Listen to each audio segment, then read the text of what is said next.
Well, hello to everyone. Cosma 2021. I don't know about you, but it feels really good to do something that feels normal at this point, and that's to share a little bit of research. So, welcome in.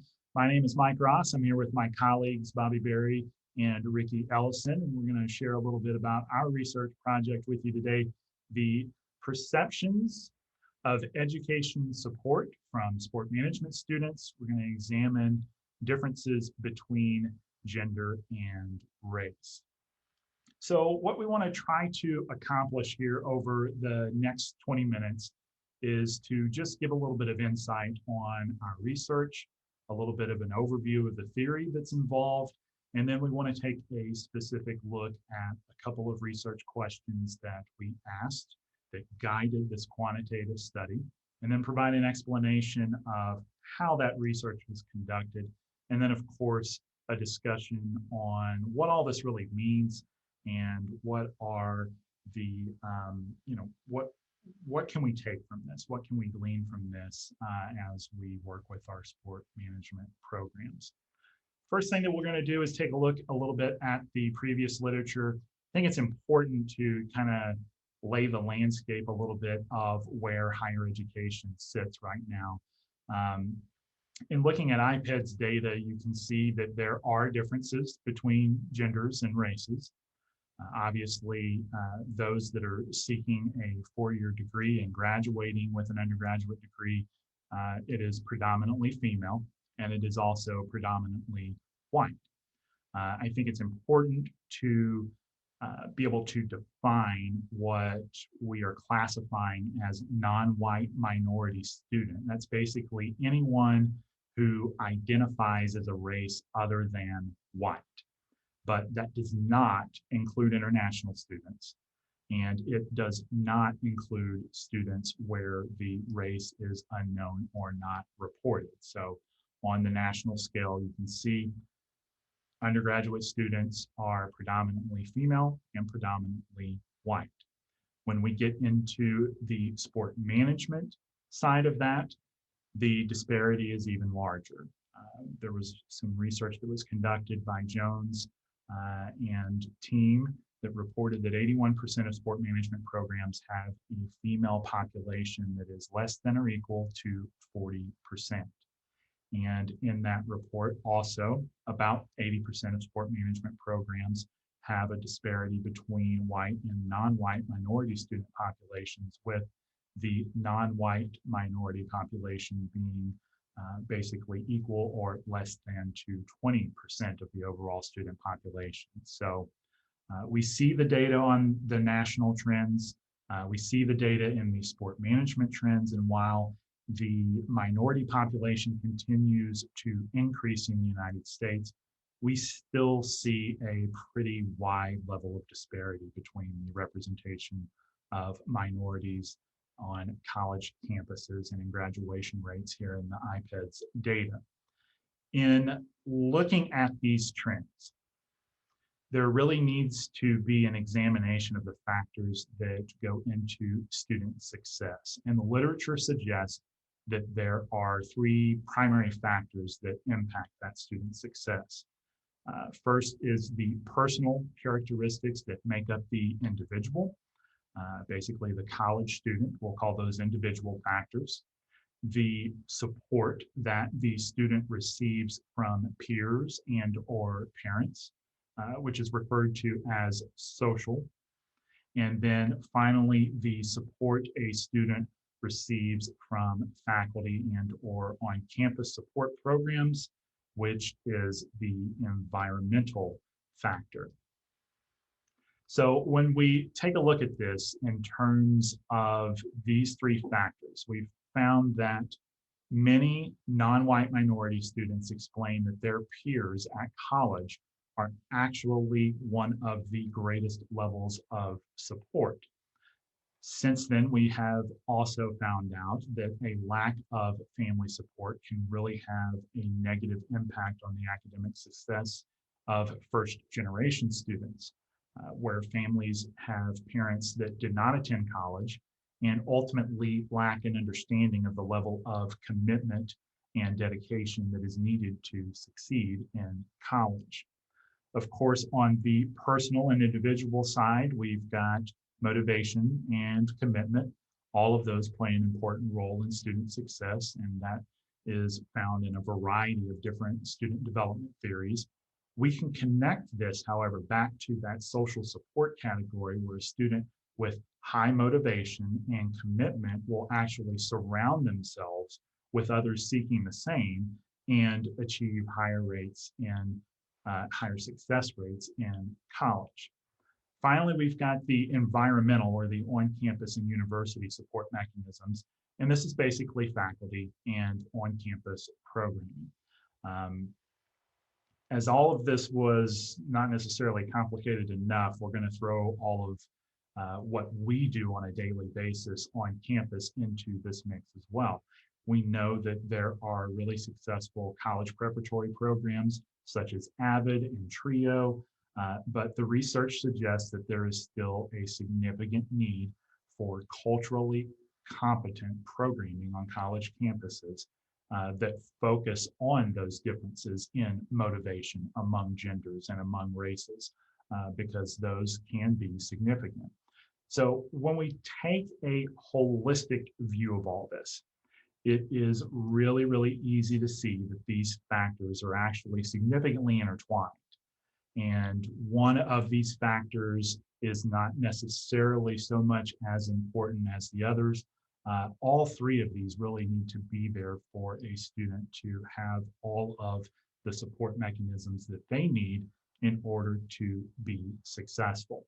So the focus of this research specifically is developed out of a curiosity for understanding the perceived support from family, from peers, and from the university as seen through the eyes of our sport management students. Specifically, we're looking for significant differences between males and female sport management students, and a statistically significant difference between white and non-white minority sport management students. Anecdotally, we would expect to find on the previous literature that there are significant differences in perceptions of support based on gender and the category of race. And with that, I'll hand it off to Ricky Ellison, who will discuss the methods and our results.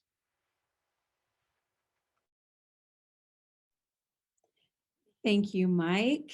All right, we're going to talk about the methods. We distributed an electronic survey to Wichita State sport management students who were currently enrolled during the fall 2020 semester. Now, these students were enrolled in 100, 300, and 400 level undergraduate courses. We were able to receive 128 completed surveys. So you can see that there is our N. And then we decided to analyze the data based on 3 different scales. We're looking at the family support scale, which assesses the perceived utility of informal and formal sources of support for raising a young child. Peer support scale that examines the perceived social support derived from those surrounding that student. And then university support scale, which was derived from the Bumrein's theory of parenting styles, which was used to gauge the perceived support as the students transition to the university. So moving on to some of the results of the demographics. As you can see, the demographic breakdown shows the makeup of our study participants. We're going to go ahead and start with age.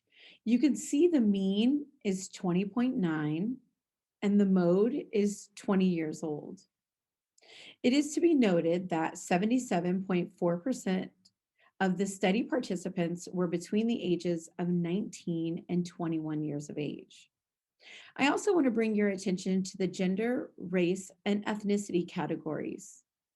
You can see here that gender, we have a male dominated at 70% participation.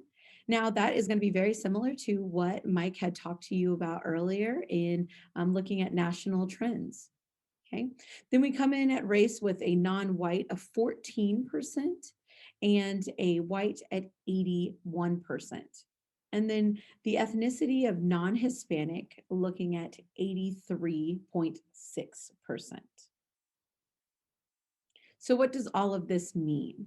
And what did we find out? The results are in.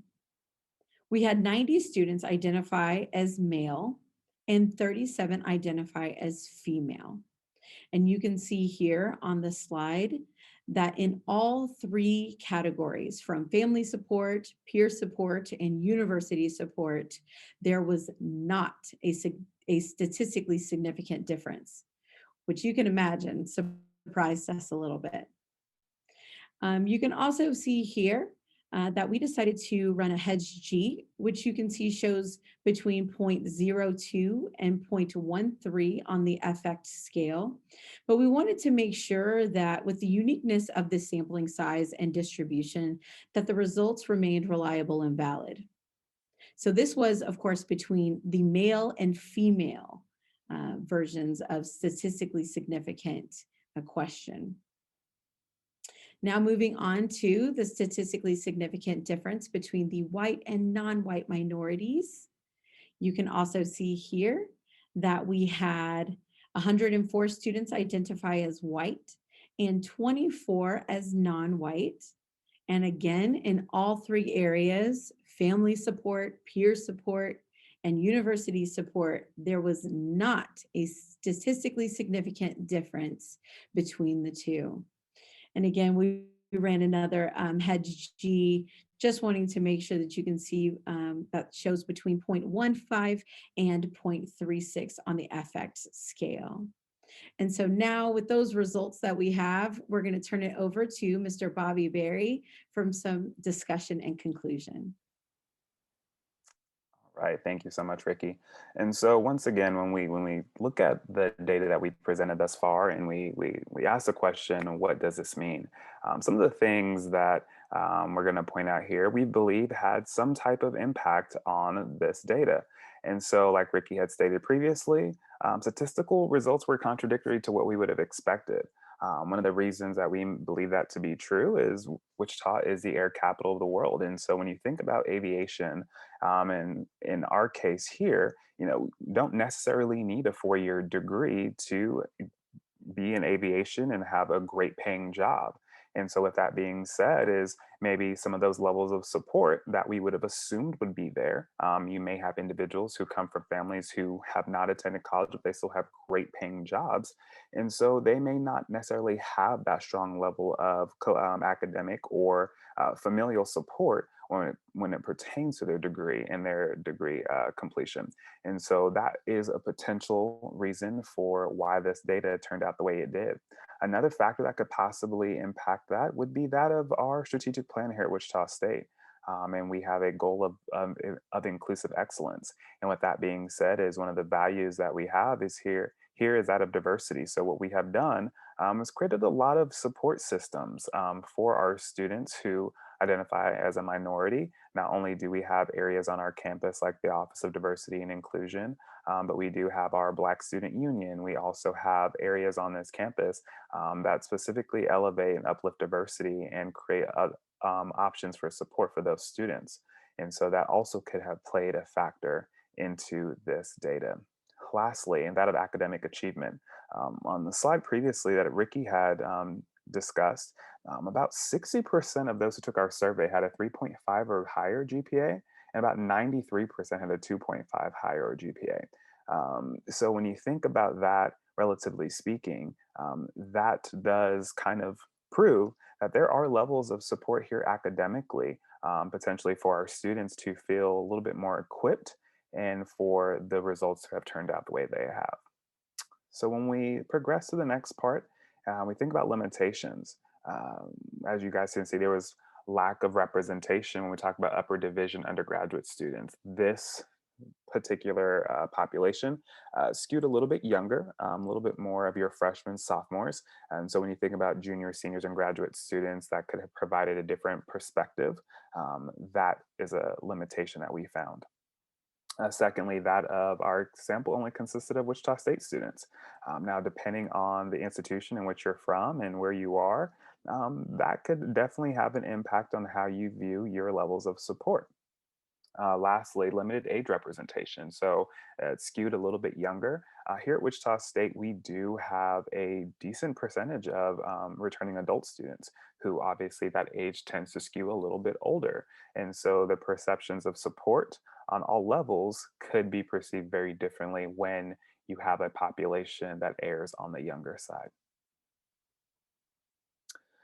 Lastly, when we talk about recommendations and conclusions going forward, like to diversify the sample, looking a little bit more once again, or having a little bit of a stronger voice from our juniors, seniors, and graduate students.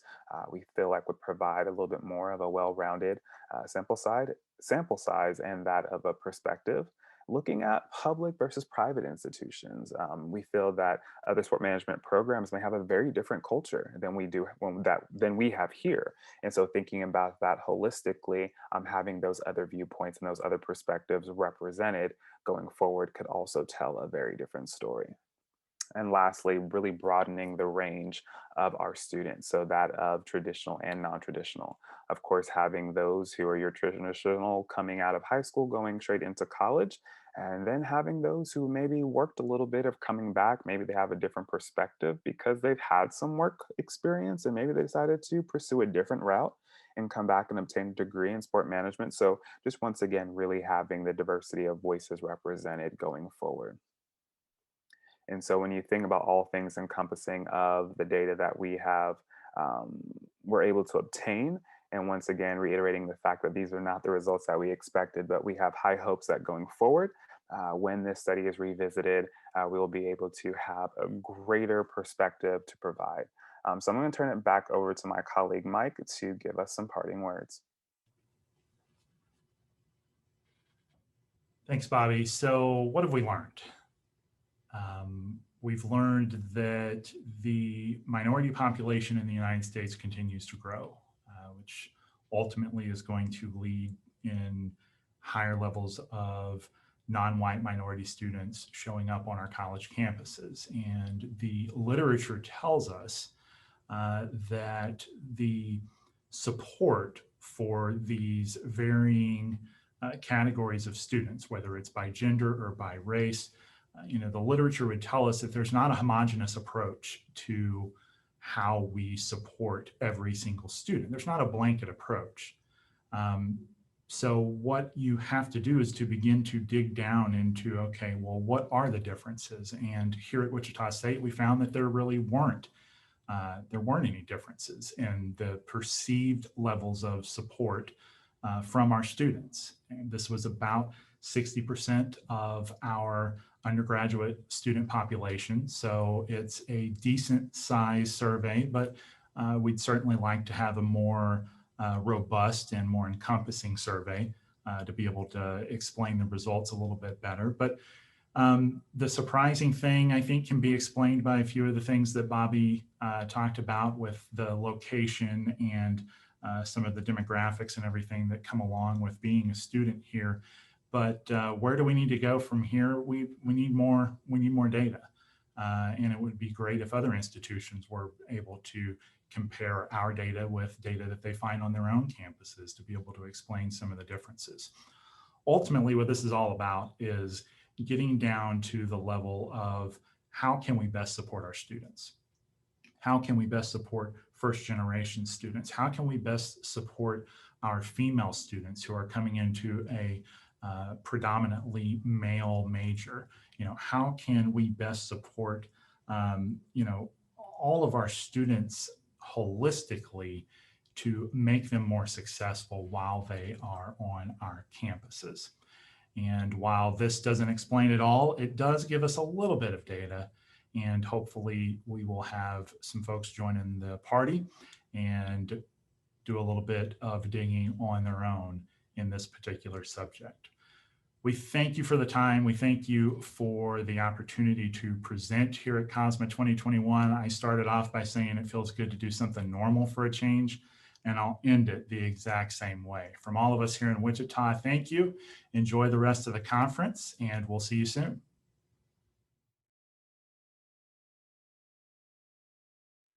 Any differences between male and female in terms of support from the 3 different levels.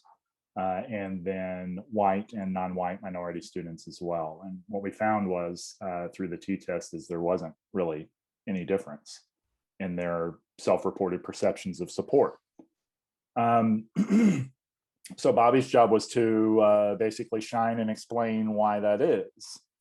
And there were a few things that I think were kind of important there. One, obviously, our data skewed toward a much younger population in our program.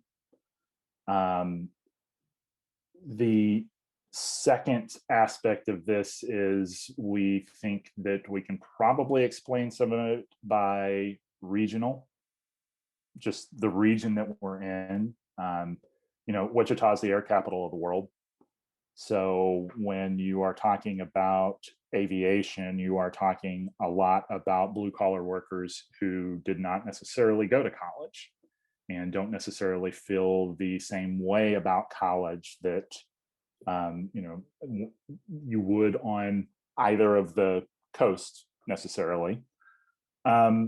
So that certainly could potentially have played a role in that. The other aspect of it is you're well aware about strategic planning, and inclusive excellence is something that is a huge, huge part of our plan. So it's something that we have been focused on. So it was good to see that there weren't any real differences between white and non-white minority students in terms of university support.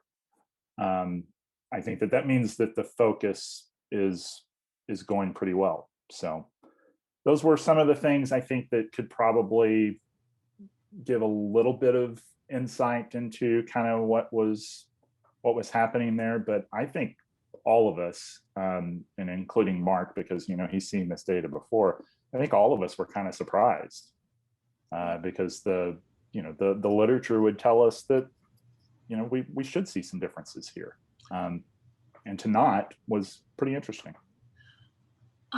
Something I was told after asking students if, you know, directly about any gender differences, it was a question about, you know, fewer women in a program, let's say, and they were like, everything's fine, it's good.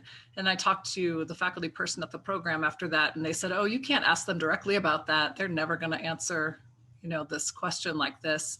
And so I wonder if there's any relevance of that phenomenon in this study, you know, being asked directly, or they're not being asked directly, and you're just taking their demographics and splitting it up. But is there any parallel there, or not? Or you all know that you may have some commentary on how the female students in our program kind of react to being in the program. Yeah, so I mean, definitely if we were to take this study a little bit deeper, we would want to do some individual interviews with our students so that we could, you know, kind of build that rapport. We could kind of ask those more in-depth questions to where we can really get at what is their perspective of support, so then that we could really gauge that in a way that we would then be able to, you know, put some action items behind it. And so, you know, I definitely think that we would see maybe a little bit of a difference. I think the overall concept from what we started with was just to see if we could see any big differences. Are there any outliers when it comes to looking at the university support, your department support? But we would love to definitely do that. And from my point of view, you know, I kind of do that in bridging this experiment that we have with academic advising and faculty, with my role specifically. And so while I'm doing advising and getting to learn each of the students' nuances, their career goals, their strengths and their areas of opportunities, I'm able to kind of see some of those little details of what do they really need as support? What do they deem as support? And that spectrum is all over the board.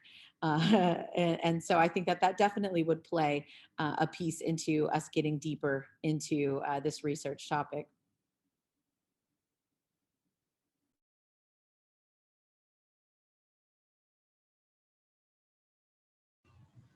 I was looking at my notes. I was curious about, yeah, replicating the study, or, you know, what your plans are, or is there a idea that this becomes regular and helps inform what you do or don't do or change? I think anytime you have longitudinal data, you benefit from it. So to me, yes, I think this would be something that would be a benefit, maybe to um, maybe even to potentially, and I'll ask Mark to cover his ears here, maybe even potentially include in some of our exit surveys and data and things like that, that, you know, be able to get this information in front of them and their perception of it at the beginning of the program, and then see even if that has increased over time. It's a little tougher to do because a lot of the times you're not seeing these students until sophomore, junior year. And so the amount of time that you have with them to try and build these levels of support is, at least from the university standpoint, to me at least, is a little bit tougher. So maybe that data doesn't necessarily give you a whole lot to go off of, but I think in an exit survey, this type of stuff would be really interesting to kind of take a look at over time.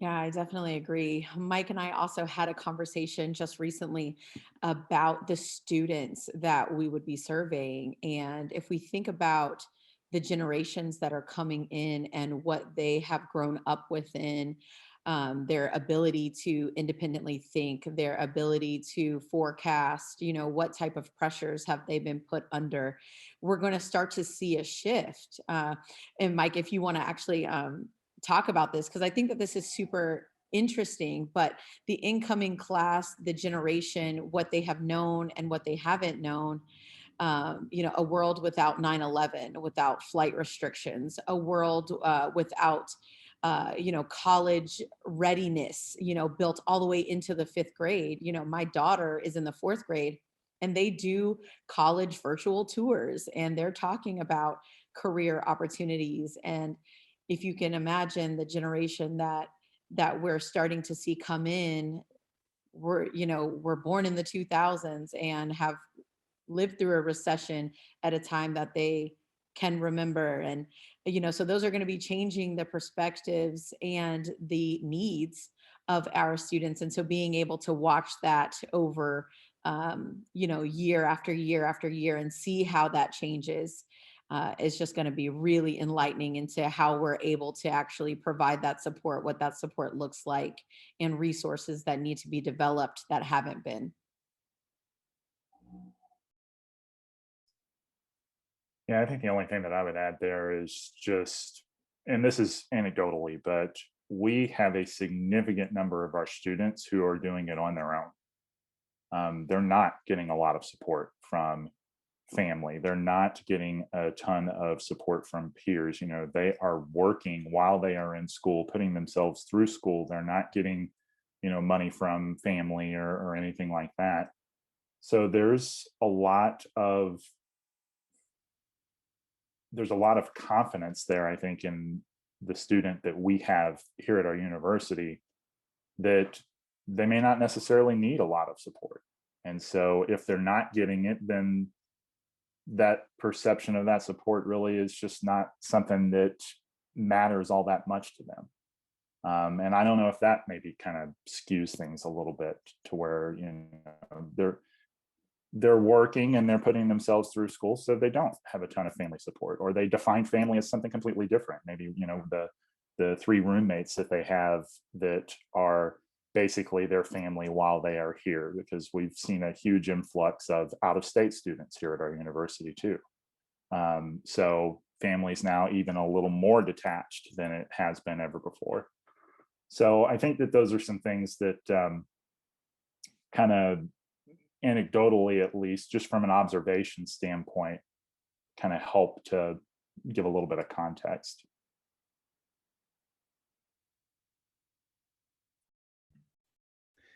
I think I know I know most of you are from Wichita State, so I'm it's good where you kind of just started and jumped in. Didn't need me to introduce or anything. We can wait a couple more minutes for people to maybe finish up in the other session and join this one. And then if that doesn't happen, we'll go from there and maybe wrap up a little early. Sure. Maybe Christina has some perspective on this from Ohio. Just to put her on the spot there. Of course, when I'm not paying attention, I get called out.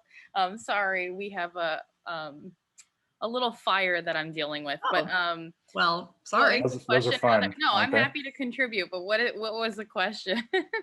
I guess I just wonder from your point of view, how your program is helping students with supports that they need. So Wichita has a big mentoring program, and it's all kind of systemic, and that's what their couple of panels that they had were on. So there's a lot more details that, of course, they have all the knowledge on.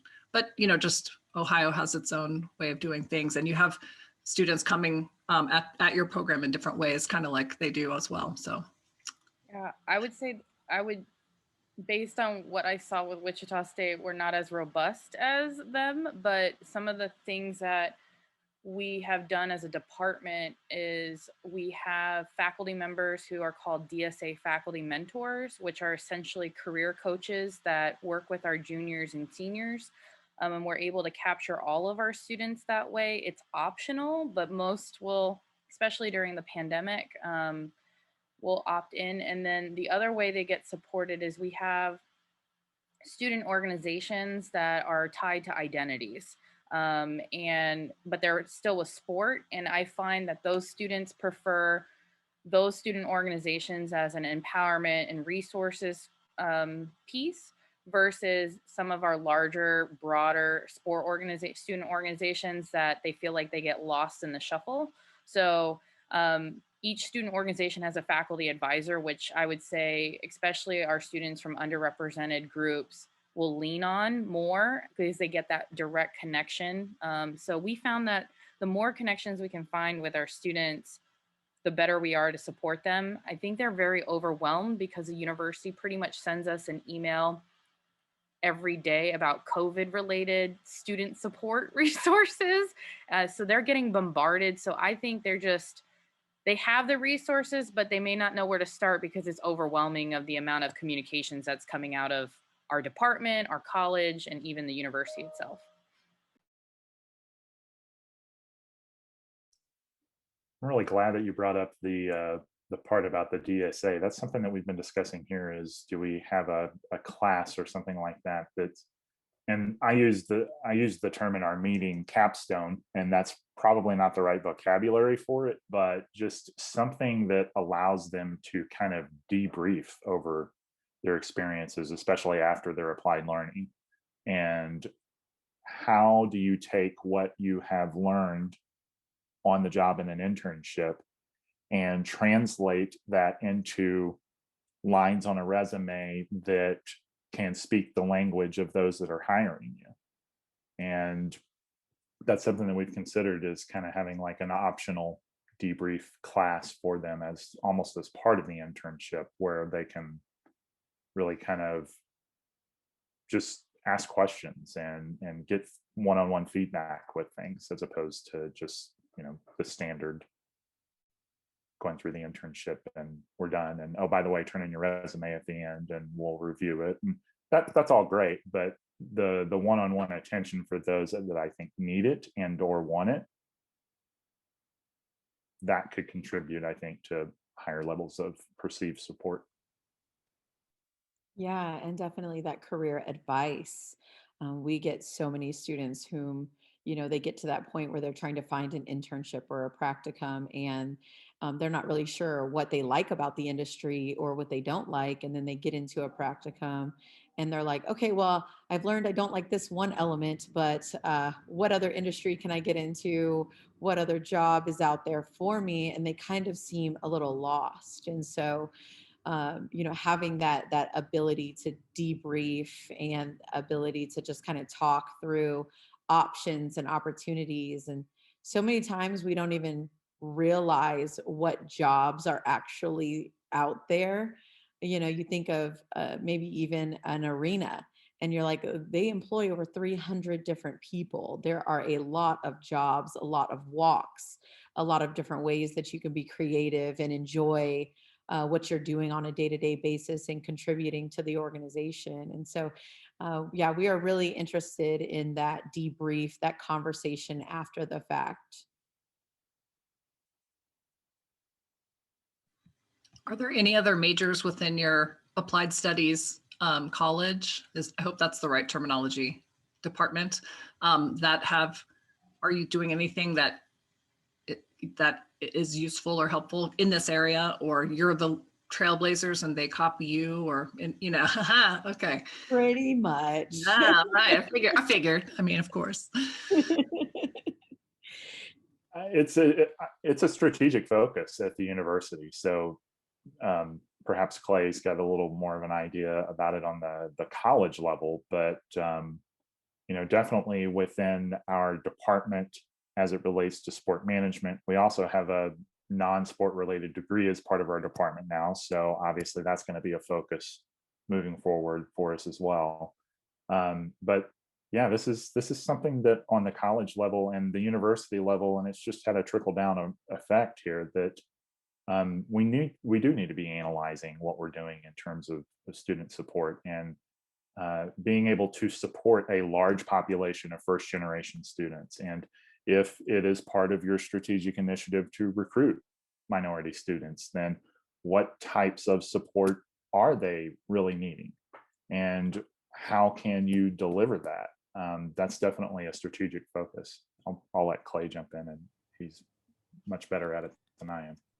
No, you all are great, and terrific insights. I appreciate it. I will say this is actually the second time, even this morning, that this topic has come up in a meeting that I've been a part of. Was visiting with the other deans this morning. A few weeks ago, there was a presentation through the Kansas Board of Regents and a special presenter from Georgia State University, where they've really done some innovative and impactful things in terms of growing the institution, but with a very strong focus on retention and support for students once they're there.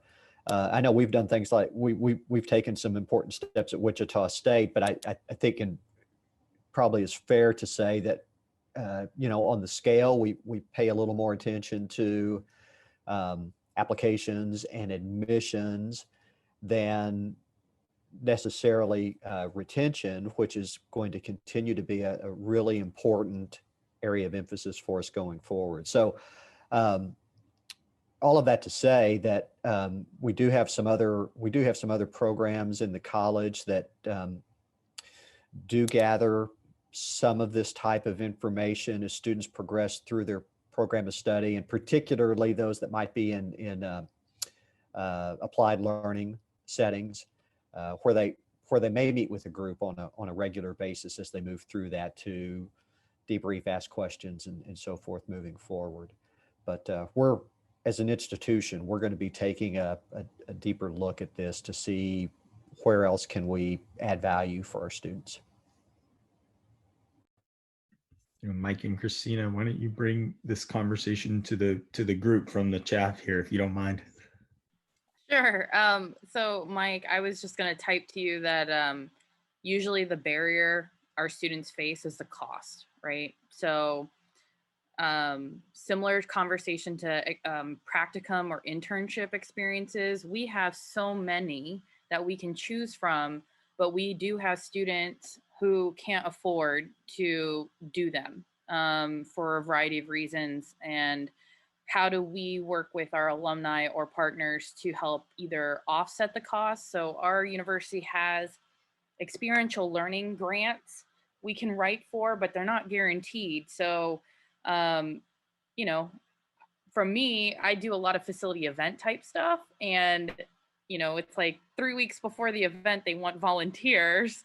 And so writing for a grant isn't really an option because the grant has already passed or the deadline's already passed. And so we found that working with alums or finding local projects. Like we're doing this virtual regional spelling bee, not necessarily sport, but sport and entertainment. They do get on ESPN, but where our students are getting real life planning and execution.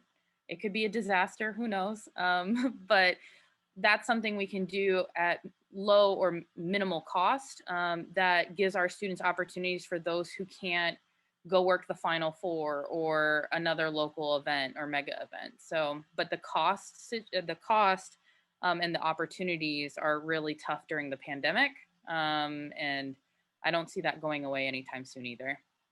Yeah, I don't either. And we're facing much of the same thing here in Wichita, where it's I'm working 40 hours a week and I'm making good money, but I would have to give that job up to go do a full-time internship. And I'm not necessarily ready to do that quite yet. So we've had to kind of get creative as well. And I love the fact that it's non-sport, by the way. Like sport management is just looking at things through the lens of sport necessarily. It's not even necessarily, kind of, I know that there's industry differences between what we do and what a bank does or something like that, but I've incorporated some non-sport stuff as well. In fact, we did a social media campaign in a communication class a few years ago to try to bring a Whataburger to Wichita, try to get it up out of the Texas and the southern areas. And by the way, Whataburger is building in Kansas City. And over the holidays, and Mark can verify this, I was sent a box of Whataburger gear. No idea where it came from, other than I know that Whataburger's offices have been looking at some of the social media stuff that they've done, especially on LinkedIn, where you can see titles with everybody that come along with it, like Vice President of Marketing at Whataburger. Oh, okay, now that makes sense.